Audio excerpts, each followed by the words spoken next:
Pemirsa, kita akan memasuki kabar nang Panambayan. Pandemi virus corona sejak melanda di Indonesia akibatnya berimbas jua pada sektor dunia usaha. Pemerintah Kota Banjarmasin pun mengalami kekurangan pemasukan dari hasil pajak karena pelaku usaha lebih memilih tutup atau kada beroperasi, sehingga kada ada pemasukan dari sektor hiburan pun, baik itu tempat hiburan malam, karaoke, diskotik, tontonan dan pagelaran seni.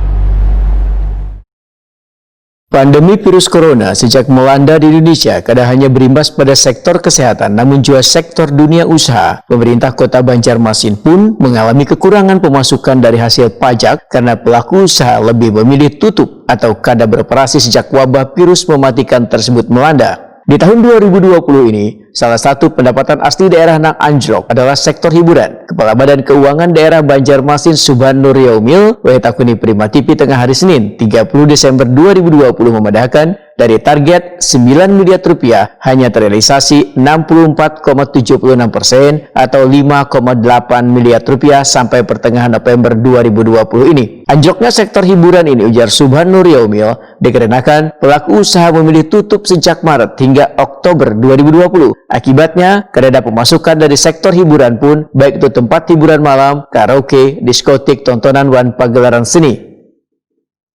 Hari ini kami melaksanakan uji publik Ranperda Pajak Daerah di Kota Banjarmasin. Nah, seperti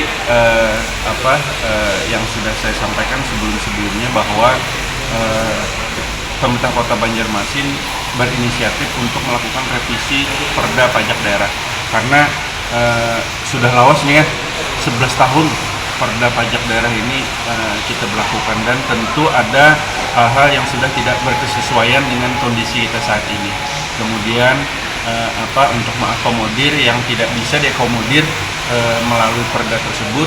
Nah, ini kita coba sesuaikan sehingga ke depan nantinya berkaitan dengan pajak daerah yang ada di Kota Banjarmasin ini bisa memberikan kontribusi yang maksimal.